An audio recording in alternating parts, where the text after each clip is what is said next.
We started Culturally Speaking to indulge our curiosity about the way others live and a desire to inspire conversations about how we have far more in common than we realise.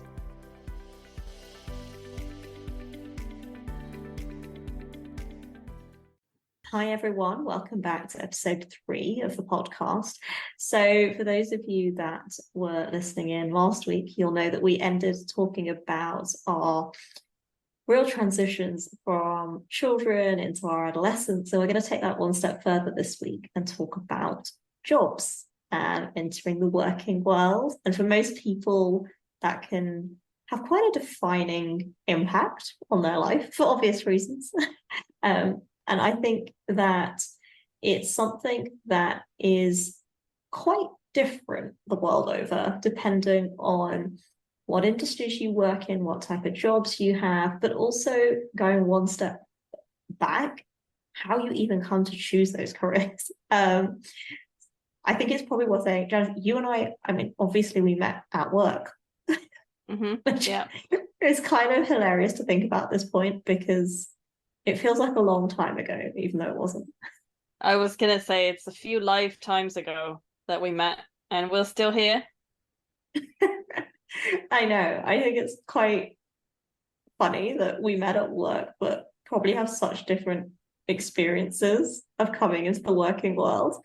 I mean, for you, how did your trajectory or your path to even getting there start? So was it always a done deal? Like, did you always know what you wanted to do?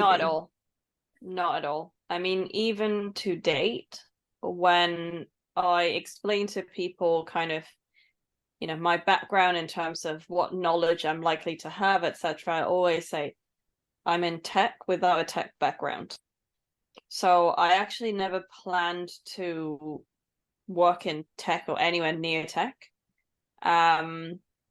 Very much so all of the sixth form year placements, kind of summer internships, they were more geared towards HR actually, because I was really interested in the talent development, like that side of the corporate world, mostly because that's what my mum did, I think. And as a student, you don't really see what it's like at work. So, you only had reference points. So for me, that was, my dad was in the stock exchange, so very much finance, but more on the operational side. And then with my mum, it just seemed more interesting because it's working with people. And actually, I took subjects for my undergrad degree, which are irrelevant to any of the above that I just mentioned. I think in a very classic Asian student way, I went for subjects that I knew I liked and that I would do well in, which were economics and politics. Right. And after that, I had a bit of a moment, I think, where I thought, I want to educate myself more. So I went completely off on a tangent and went for a master's in organizational behavior. Right. So that was a bit of a, whoa, what are you actually doing moment. Partially, I think it was that with a degree in economics and politics, there's no immediate kind of alignment, right, to what kind of jobs, unless you wanted to work in, civil service. Yeah. So after that, I applied to a lot of companies, as most people did. And just so happens that one of the first offers that I got was with IBM. And that was my entry point into tech. Wow. Okay. Very different to mine. I think you said a few things that really resonate with me. I think careers advice at school is so poor. And that's the world over. Like, I don't think that's just the UK or, like, in your case, Hong Kong. I think it's improving. I will give it credit. I think it's got a lot better. But in the systems that you and I were in, and like I was at a grammar school and then an independent school, it was a very traditional view of the job market. Yeah. So the careers that you were presented were very conventional. And it was very much, if you went to uni and did these very, again, classical degrees or vocation-based degrees, and by that I mean things that have a job very clearly aligned to them at the end, then that was considered the norm. I don't remember anyone ever even talking to me, to be quite honest, even about a technical job. Yeah. And I think it's really funny that I also always tell everybody, I work in this, but I am not this. Like I feel like it's almost, I preface it. And somebody once said to me, why do you say that? Like, how would they know? And I'm like, but I just feel the need to tell them, to like be upfront that I'm not that kind of person. And they're like, you don't need to. I kind of feel like yes and no about it, right? It's exactly this very almost formulaic world that we grew up in, which has taught us pretty much empirically that people do make assumptions, right? If I tell you that I'm a technology consultant, and these assumptions might be wrong, by the way. A lot of the times people actually think that because I say I work in tech at a bank, they assume I'm an engineer or that I create applications, right? But there's actually so much more to tech and quote unquote IT. This is literally something that grates on me so much when people refer to me as you're an IT.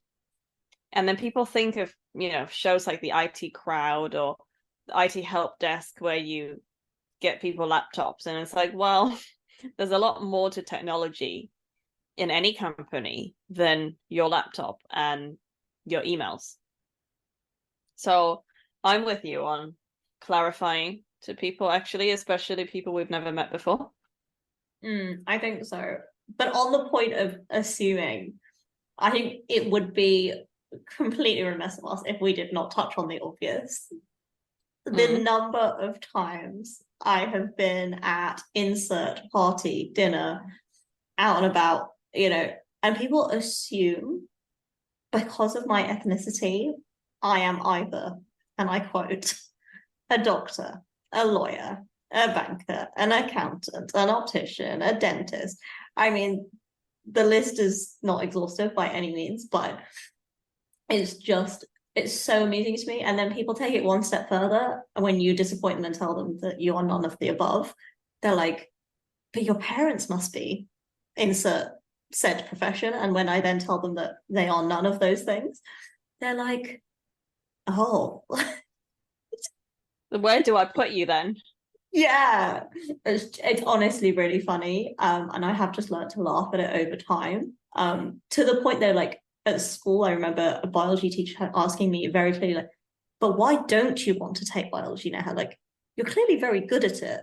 Oh my like, God. It will help you in, and she just assumed, and I was like, but I don't want to do any of these things. So I was very strongly advised to take further maths, even though I had no intention of using further maths in life ever. I did end up doing further maths.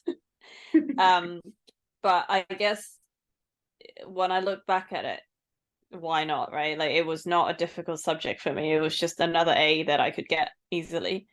And I know this sounds horrible, but I actually had a conversation a couple weekends ago with another lady from Hong Kong. She's, I guess, a decade older than me, and her daughter's now just gone to boarding school here.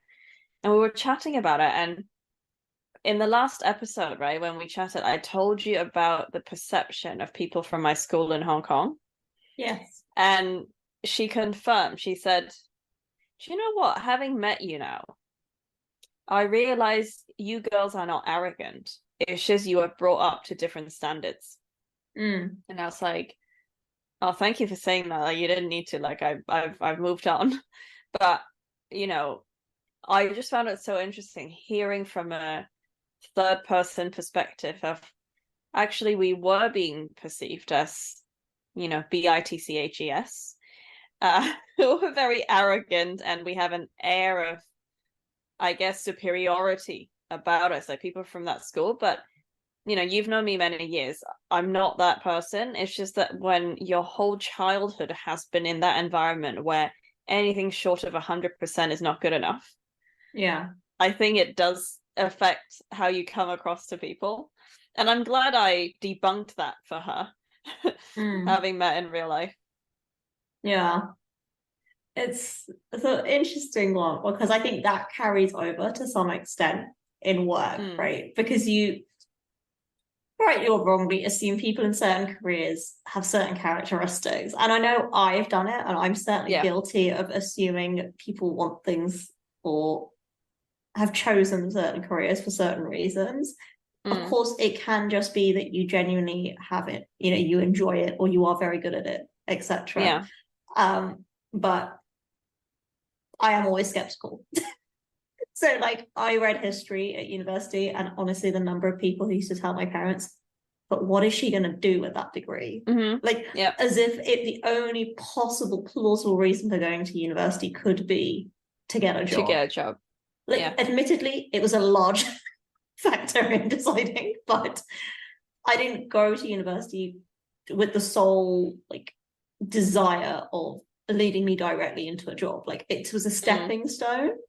But I was like, if I'm going to do this, I might as well enjoy it while I'm here and do something I actually enjoy, like you said, rather than be a slave to, I don't know, a system. But the number of people who said to my parents, but like, is she going to work in a library? Like, that was the favorite. Is she going to work in a library or a museum? Actually, I think you would make a cracking curator. Like, 100%. But, I can we know also how work you in feel cybersecurity. about we know how you feel about being a library monitor, so I think we're clear on that. No, nix that one. But yeah, it was just like I said, I can laugh about these things now. But I think in my culture, people still very much tie you to your degree and your then associated career path, and more importantly, your career progression and prospects. And I think amongst like an elder generation, I understand that some of those more conventional, traditional careers seem safe. They are things that have been around since nearly the beginning of time.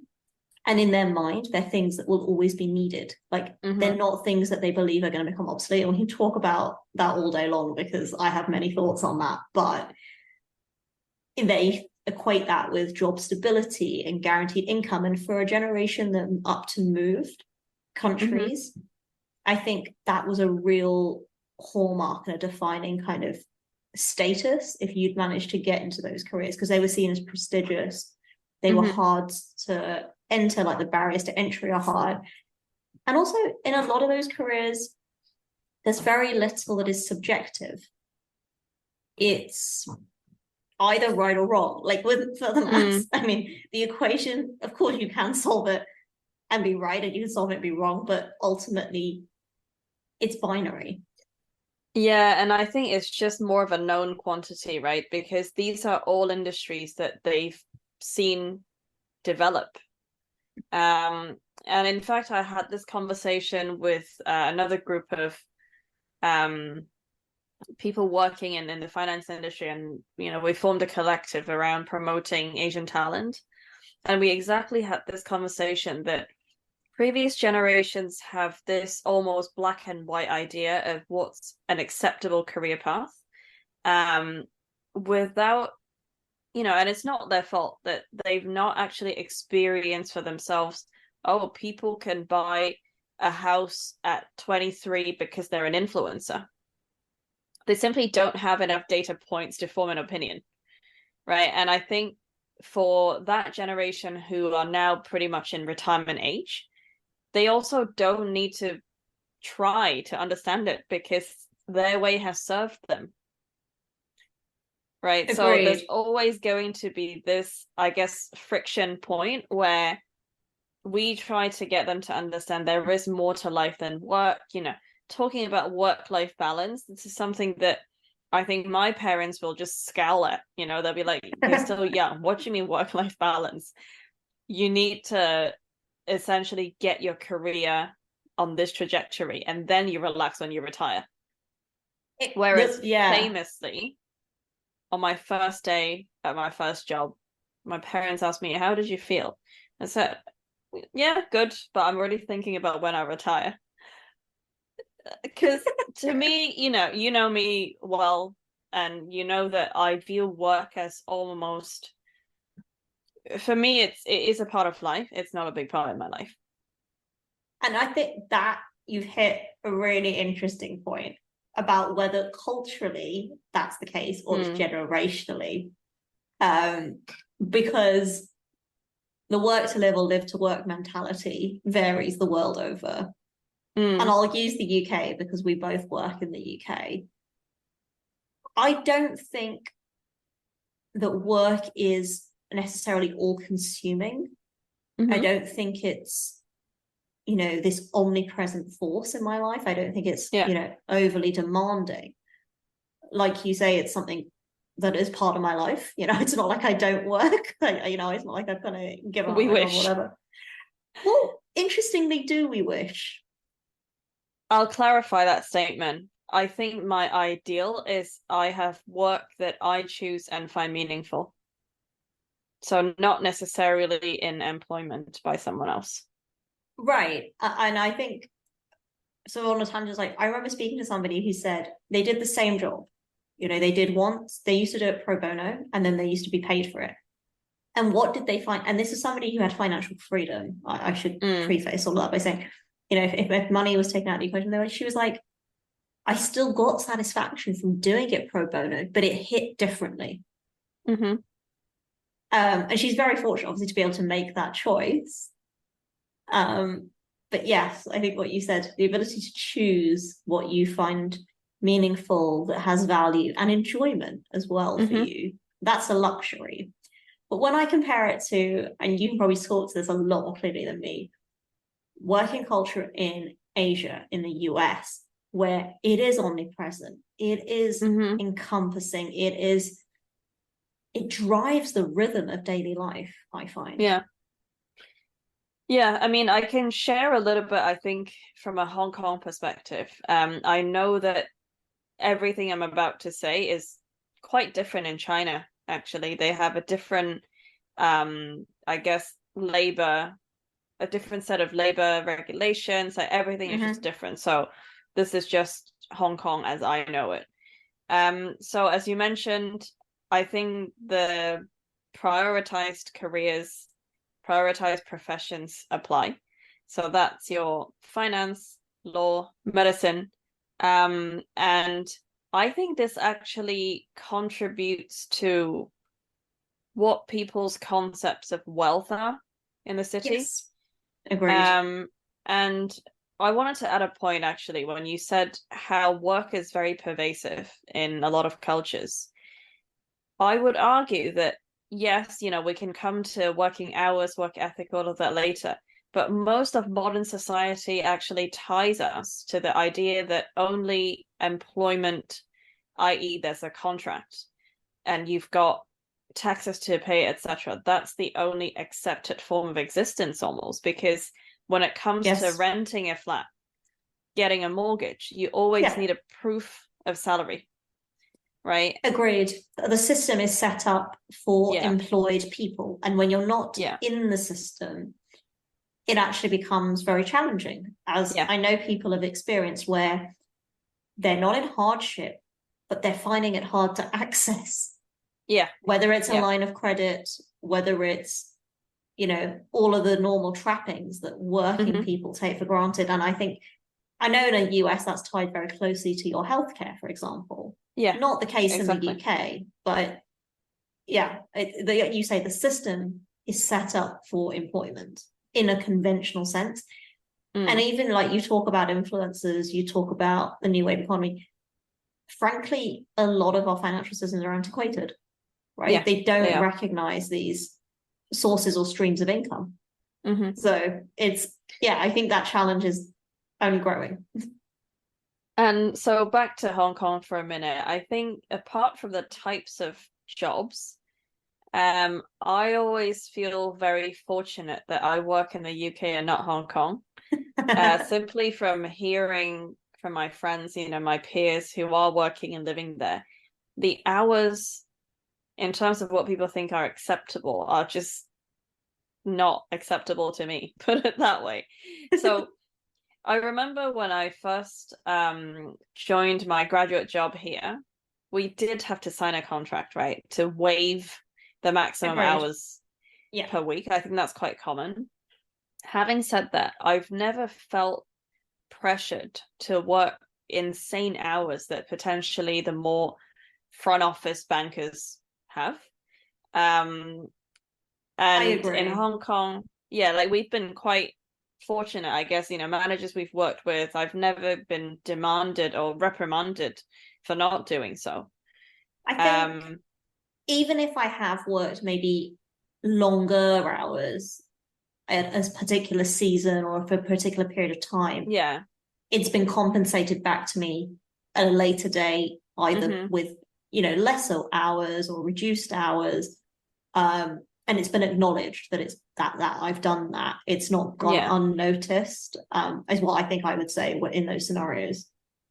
Yeah. And in Hong Kong, the standard range would be around 40 to 48 hours. And I think people forget that while Hong Kong is a very advanced, multinational, global, all of the adjectives, right? It is a very modern city, but there is a huge layer of people who are in manual labor still. Because don't forget, as recent as the 70s, the main industry was manual labor, right? It was production of toys, manufacturing, it was all of that. Um, and because the city is so densely populated, because Hong Kong is such a densely populated city, there are a lot of manual physical jobs that I've never seen here, for example, or at least not as common. Like what? Things like mostly because of SARS, right? There are actually these I would say maybe ladies in their 50s, 60s, like, older workforce whose job is just to clean escalator handles or lift Ah, buttons or so people who sweep the streets. We don't have, I mean, we do have the lorries that do, yeah. the street cleaning, but you see these like cute ladies with their traffic vests on with a little hat, and then they're actually just sweeping leaves on roads. So there's a lot more of that than what I've seen in this country. And for these people, it's not actually unusual for them to work up to 60 hours, Wow. right? And also we have things like wet markets. That's a job. Yeah. They pay taxes. And loads of taxi drivers, bus drivers. The infrastructure is very well staffed. And I actually think part of the reason for accepting the long hours is because the city is so small. Nobody commutes for more than an hour, maybe, to get to the office. Whereas here, I know colleagues who travel, from up north to London, and you've got to be understanding that they already took 2 hours to get here. You're not going to send them home at 10 at night. This is the phenomena of remote working at its core, is that, Mm, and that has shifted, I think, even in the times we've started working for obvious reasons, the pandemic being cited as one, but actually for us, it started earlier, right? We've always been able to work remotely in different locations. There wasn't necessarily the need to come to a physical office of the place that we worked, but the mm, expectation was we would be at another office of some sort, whether that was yeah. a client, a vendor, wherever. Mm, But I remember even growing up, so like I lived in a town that was probably 9, 10 miles outside Birmingham, so a second, third city type mm. connection into London. That fast train to London at the time used to take 2 hours. People would do that 3 days a week. I used to travel to Warwick twice a week from London without staying over. Yes. And these people would go and have jobs in the city Mm, in London. Obviously they'd get paid a London wage, but they'd have their families in yeah. other parts of the UK. And sometimes they would stay over maybe once in the middle of the week or 2 nights in the middle of the week, but other days they would go up and down. And they would justify that. And this is where a time where, Wi-Fi was questionable on the train. Yep. So trains were questionable. Indeed. But you said something about your parents' generation scoffing at work-life balance. Somebody put this into perspective for me once at a lecture. They said, even at the beginning of your parents' career, so if you think back to the stage they were in, at our age, and I'd still say our careers are still in the earlier stage of their infancy, relatively speaking, they were nowhere near as connected as us. There was no requirement to be on, and I put that in inverted commas, as much as we are at the touch of a phone, at the end of a laptop. Quite simply, even to check email, maybe, or communication, they would have to be located on site, connected to a network server. Yeah. So when they did go home, there was nobody ringing the landline necessarily to ask them about this report, this thing, that thing. That came in time, and it evolved, and they evolved with the technology to have. Do you remember those pages and bleeps? Oh and my the God. phones? Yes. I also remember the first mobile phone in our household. It was a Motorola. Yes, ditto, same. I remember it had the little aerial. Yeah. But that kind of resonated with me because they could go home and relax and switch off. And I think a lot of the times when you hear from people that work, like you say, those, what I'm going to say, the 40, 50, 60-hour weeks, they say, even if I wasn't in the office, my mind is still consumed by it because I'm taking it home with me. I don't think that was the case, though. I think that's a fair point, actually. I hadn't thought of it like that. Remember I said the Hong Kong infrastructure is very well staffed and well supported. A huge part, which I didn't think was different, actually, until I left Hong Kong. A huge part of that people forget is the domestic helpers that form part of the society. I'm so glad you use the term domestic helpers. I mean, yes. I'm aware that in India, for example, that is also a done thing. And maybe you'll have something to add, although you didn't grow up in India. This to me is a very interesting concept, right? After having grown up and then read politics, all of that, I have to admit I feel a little bit uneasy talking about it, simply because as an adult looking at the treatment of domestic helpers generally in Hong Kong, it does sound like modern slavery, right? To put it lightly. Bold statement right there. Okay, let's go with it. And just to clarify, in our family, I was brought up. I mean, the main parts of my growing up, I had two domestic helpers, and they were lovely, and they were very much part of the family, right? The first one actually joined the family before my brother was even born. So these ladies have really watched us grow up, and I would credit them to my taste now for Filipino food. And also probably my cooking abilities, actually. I learned a lot from them. But in a lot of cases, right, remember how small Hong Kong is. Usually they have very tiny rooms. They will be en suite. Now, while you might think, well, that's luxury, it's more because they wouldn't want, the employers wouldn't want to share a bathroom with them.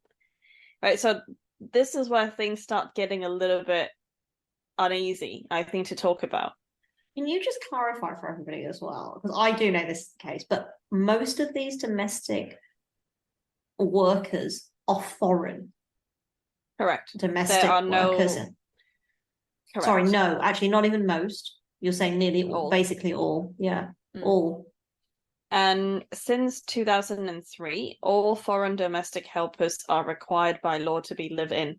So there is a different subset of them who are local, but they are not live-in. So they are kind of like the cleaners that we get over here. So they come for like 3 hours, do what they need to do and go.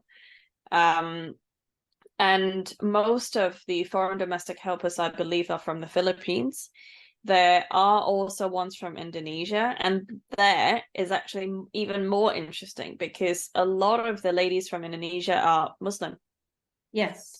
Right, which will have certain cultural nuances, which meant maybe they don't live in the same place actually.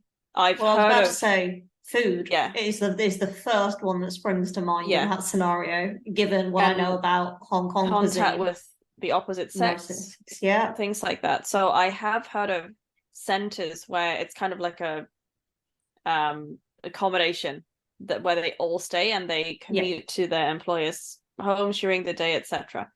Um, there have been some improvements around minimum wage, all of those things, but you do hear of horror stories of um, basically physical mistreatment, all of that. And if you put yourself in their shoes, right, I totally understand why to a lot of people from those countries, this is a better option because you get paid more.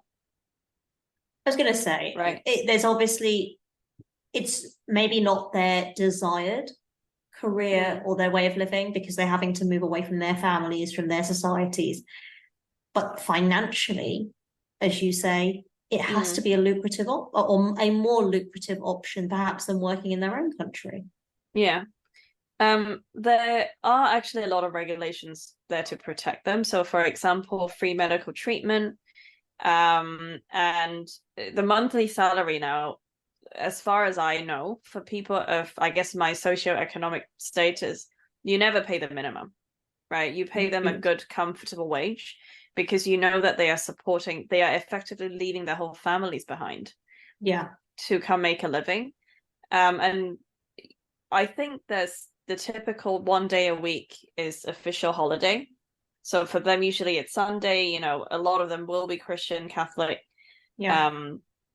And I don't know, as an adult, I really feel like even if I were to live in Hong Kong, I'm not sure I'm comfortable with hiring one. It just doesn't sit That's right an with me. interesting.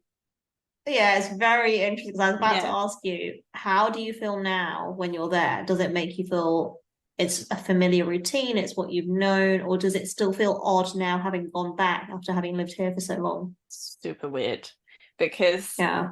I'm now since the age of 16, right? I've mostly lived without a domestic Yeah. helper helping me with chores. And for me, I guess it was still a gentle introduction to it, in boarding school where you start having to do your laundry, and then at uni you start doing more and more until now I manage my own household, so to speak. And now when I go back, I'm almost like, wait, do I have to let you do it because that's your job? Or is it okay if I wash my plate after I eat something? And things like, oh, I find this That so is weird. so weird. Yeah. I find that weird.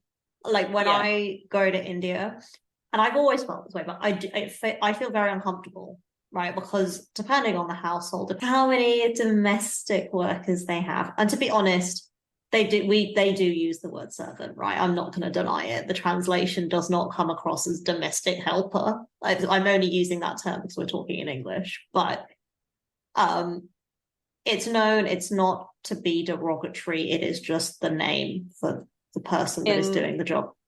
in Hong Kong, the word is actually made. It is made, and I was going to say it's not made, and then if it's a manservant, because there are men who perform some of these So, roles. interestingly, in Hong Kong, as far as I've seen, when there are Filipino men in this position, they are usually just the driver. Right. So there's the driver, there's the nanny, there's the cook, there's the maid that cleans, there's the person that irons, there's the person that does the Oh laundry. no. In Hong Kong, one lady does it all. So one person can do it all, Yeah. except the driving.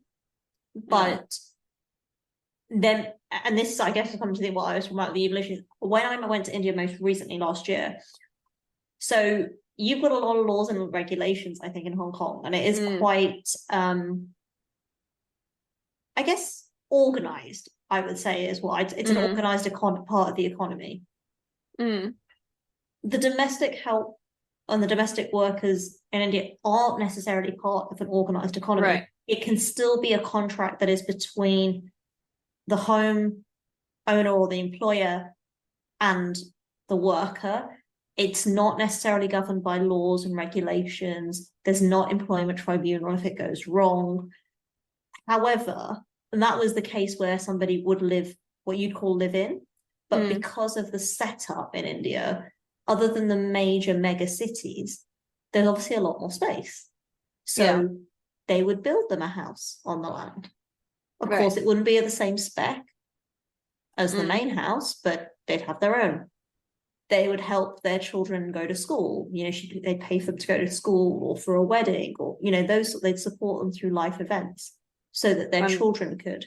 And they don't have to sleep in that 10-person long room that you mentioned last time. No. So that was then, but now, and I think, in the cities, obviously people, again, space. Most people don't have the space to have someone sleep in and live in. So then what you get is the day maids that come, do a couple of hours, maybe in the morning, maybe they come for lunch, maybe somebody comes in the evening for dinner to clear up again. So it's actually an assortment of different people. I see. And again, the sort of prevailing thought is, like you say, if you pay them well, people stay with you, they're loyal. Otherwise, do they run? Do they get offered something better? Word of mouth is a big thing. If your reputation is ruined, chance of you, because again, like you say, people of certain socioeconomic standards will have communities, groups where they'll say, I'm looking for, do you know? Oh yeah, there's somebody here, there's somebody there, this person works in this building. Because again, infrastructure wise, if somebody works in the same building, then it's much easier and much more convenient for somebody. I was reading about this. There's a guy called Hofstede. I love that I just casually called him a guy called Hofstede. We'll put in links to the study because it actually covers a lot of dimensions. So this is his study on cultural dimensions, but particularly around work. There's a power distance index, right? And countries in Asia generally have a higher score, meaning that society believes that inequalities among people are acceptable, right? And so that's why, even though we're not in the, horrible colonial slavery times as much anymore now, in those parts of the world, people would voluntarily be in those positions of being a paid help, and they're okay with it. I'm not saying everyone's super happy that that's their life aspiration to be a domestic helper, but generally it's more accepted, I think. And yes, the power distance between the employer or the superior person to the subordinate, it's super polarized, right? Yes. And they're okay with, if people remember when COVID happened, all of the regulations and rules that came. Hong Kong's mask wearing was like almost 100%. So it's almost like these parts of the world, people are more okay and accepting of there is a boss in life, and we are okay to just receive instructions. Yeah, exactly. I think it's like kind of to serve the master. I mean, I think there's also this thing about reverence. And I see it carrying over even in the working world today, right? Of, oh, you're my boss, I must listen to you. Everything you say is like the absolute gospel. I will defer to you. And I remember, even like at the company we worked at, there was a study that we used to take about characteristics that are very intrinsic in British people in their working lives versus the cultures of the teams we used to work with globally. It's no surprise that they're very different things. We like people to be very direct. We like them to challenge things. We like people to voice opinions, challenge the hierarchy, not be afraid to question somebody if they don't agree, even if they are superior. Completely the opposite of the cultures we're working in sometimes, where, and I'll say this because I used to work with a very big Indian team. It's the hierarchy is much more respected. You can't go around somebody. People would routinely call me mom or sir, or like sir if you were a man. I used to find it so grating and weird. At work? Yeah. Oh, I've not had that. I think, yeah, I've not had heard that. it as well. Like even when they talk to their direct managers, they'll be like, sir said this. Oh, but at home in Hong Kong, I am Mum Janice. To who? Our helpers. Why are That's you what they call Mum me. Janice? Like, ma'am. Ma'am. Yeah. So yeah, it's a very, and when you then have those two juxtapositions of working styles and you're working together, yeah, it's interesting. It's very interesting trying to reach a decision, trying to get collaboration going, all those lovely things that we talk about daily. Yeah, I mean, I've been trying my hardest to, something as fundamental as that, I think you will never be able to just change. I wouldn't be able to flip to the other side of the spectrum. But I've been trying to encourage, empower. And it is very difficult because what you realize that this is not an individual's difference in thinking. It's the entire fabric of their society is built like that. Even gender. Yes. I think it'd be remiss not to say it. That I have found is sometimes extremely overt, but sometimes they don't even know they're doing it. When I work with a team that are not as comfortable with a woman. Oh, I've definitely noticed it. Yes. And I say, sometimes it's more overt and it's very obvious. And sometimes it's very covert and it's just subliminal that you notice it because that is what we deal with anyway. Right? Day to day. So yeah, the hierarchy is real. It is alive. That chain of command very rarely gets broken. And I've also found people aren't empowered to make decisions as readily. Yeah.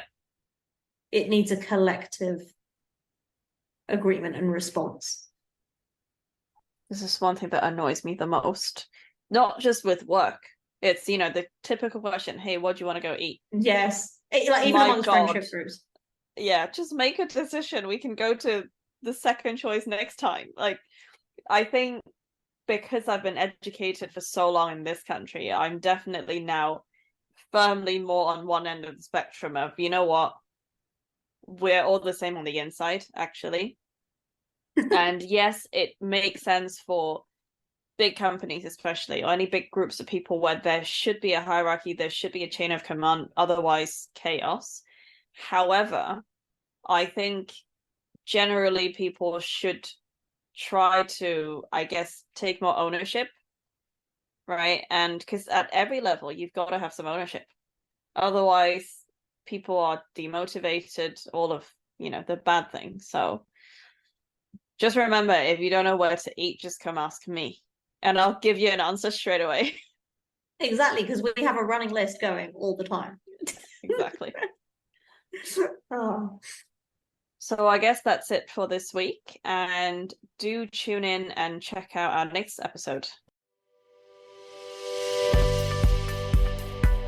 Subscribe, rate, and review on your favourite podcast platform and follow us on Instagram at Culturally Speaking Podcast. You can also check out our website, culturallyspeaking.co.uk, for a transcript of this episode. Share your stories or your show ideas with us by sending us an email at theculturallyspeaking@gmail.com.